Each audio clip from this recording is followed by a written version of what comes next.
แต่ว่าพิมพ์จะมาบอกแล้วก็ไขข้อสงสัยไขข้อข้องใจจากคำถามจากเพจนี้นะจากโพสต์นี้ทุกคนเขาบอกว่าส่วนที่บ้านของพิมพ์ทุกคนเดี๋ยวว่าพิมพ์จะถ่ายโดยรอบให้เบิ่งจากสันดัดฟ้านี่คือบรรยากาศล่าสุดทุกคนที่ว่าภูเขานี้หายไปเลย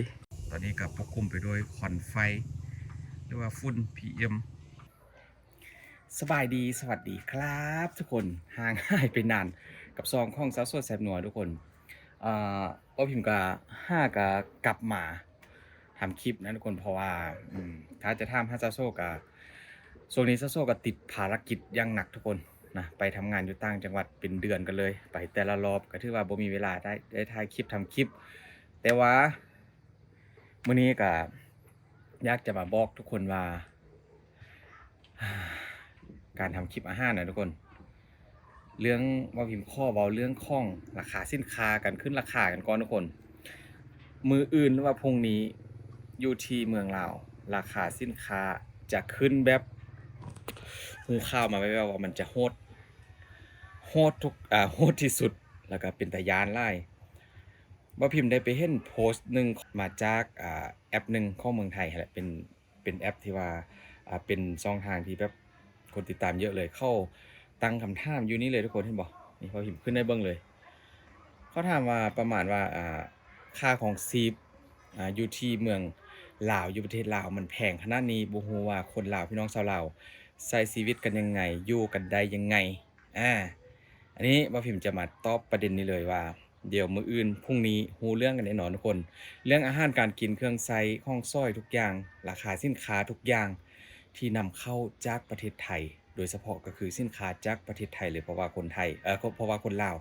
นิยมกันใช้สินค้าจากเมืองไทยทุกคนแล้วถ้าว่าเป็นแบบนี้ทุกอย่างหนักแน่นอนหนักแน่นอนแต่ว่าพิมพ์จะมาบอกแล้วก็ไขข้อสงสัยไขข้อข้องใจจากคำถามจากเพจนี้นะจากโพสต์นี้ทุกคนเขาบอกว่าเขาถามว่าคือว่าพิมพ์บอกเมื่อกี้นี่แหละอ่าถ้าจะเว้าเรื่องการใช้ชีวิตการอยู่รอดในช่วงเศรษฐกิจแบบนี้อันนี้คือสิ่งที่ว่าพิมพ์เจออยู่ในปัจจุบันแล้วก็คนลาวกำลังปรับเปลี่ยนตัวปรับเปลี่ยนการใช้ชีวิตไปในแต่ละวันทุกคนเดี๋ยวจะบอกให้ทุกคนฮู้นะทุกคนโบฮู้ว่าก่อนอื่นทุกคนก่อนจะเข้าไปบนคลิปกับพิมก็อยากจะถามว่าทุกคนสบายดีหรือบ่ทุกคนFC อยู่ที่ซองห้องซาวโซแซ่บนัวกับการทำอาหารไทยค้างให้ไปหลายเดือนกันแล้วบ่ฮู้ว่าหลายคนยังจะดูคลิปของเราหรือบ่ถ้าว่ากลับมาทำนะทุกคนแต่ว่าอยากถามทุกคนสบายดีกันหรือไม่ทุกคนแล้วก็อากาศอยู่ที่เมืองไทยเป็นจังไงยังไงกันบ้างนะคอมเมนต์บอกพิมพ์กันได้ส่วนที่บ้านของพิมพ์ทุกคนเดี๋ยวว่าพิมพ์จะถ่ายโดยรอบให้เบิ่งจากสันดัดฟ้าบ้านของเรานะว่าโอ้หายใจลำบากมากทุกคนไปเบิ่งคลิปกันทุกคนนี่นี่คือบรรยากาศล่าสุดทุกคนที่ว่าภูเขานี้หายไปเลยนะจากเมื่อก่อนนี่มันจะเห็นภูเขาเยอะเลยพี่น้องนี่บอพิมพ์ซูมให้ดูปกติจะเห็นภูเขาแบบล่ายแห่งตอนนี้กับปกคลุมไปด้วยควันไฟหรือว่าฝุ่น PM เยอะจริงๆทุกคนเรียกว่าเป็นเห็นภูเขาแบบลางๆจ้างๆเนาะมุมจากด้านฟ้าด้านหน้านะเป็นแบบนี้เลยท้องฟ้าเดี๋ยวจะให้ทุกคนเบิ่งพระอาทิตย์ทุกคนคือแดงเลยแดงเถิกเลยทุกคนถ้ามันเป็นแบบนี้มาไล่มือแล้วนะเป็นแบบนี้มาไล่มือแล้วก็มันค่อนข้างที่จะให้ใจแบบลำบากนะทุกคนโอ้โหว่าอยู่เมืองไทยเป็นไม่ได้ทุกคนใช้ชีวิตค่อนข้างที่จะโอ้โหลำบากลำบนกันเลยนะนี่คือสภาพอากาศล่าสุดทุกคนเดี๋ยวว่าพิมพ์จะมาเล่าเรื่องคำถามที่ตอนนี้คนลาวกำลังแชร์ไล่และการไล่คนพยายามอธิบายให้กับโพสต์นี้แหละให้เข้าใจว่าการใช้ชีวิตอยู่เมืองลาวทุกคนล่าสุดกับเศรษฐกิจเป็นแบบนี้เนาะราคาน้ำมันก็บ่ต้องพูดถึงกันแล้วยุ่งยากพี่น้องเรื่องราคาน้ำมันแล้วก็เรื่องการใช้น้ำมันแต่ละวันของคนลาวนะที่ว่ามันค่อนข้างที่จะมีจำกัดนั่นแหละบางปั๊มกับปิดบางปั๊มกับเปิดปั๊มในเปิดกับคนเยอะต่อแถวเป็นกิโลอ่าส่วนการใช้ชีวิตทุกคนเรื่องค่าของซีฟต้องยอมรับเลยว่าแพง พงมากทุกคนตอนนี้สินค้าพวกนี้หนักเลยเพราะว่าอยู่ที่บ้านของพ่อพิมพ์อยู่เมืองลาวนี่ถือว่ามันขึ้นไป1รอบเลยทุกคนตั้งแต่วันที่16มีนาแต่ว่าขึ้นถ้าว่าขึ้นเยอะบอกกับโบเยอะไม่เยอะเท่าไหร่นะทุกคนแต่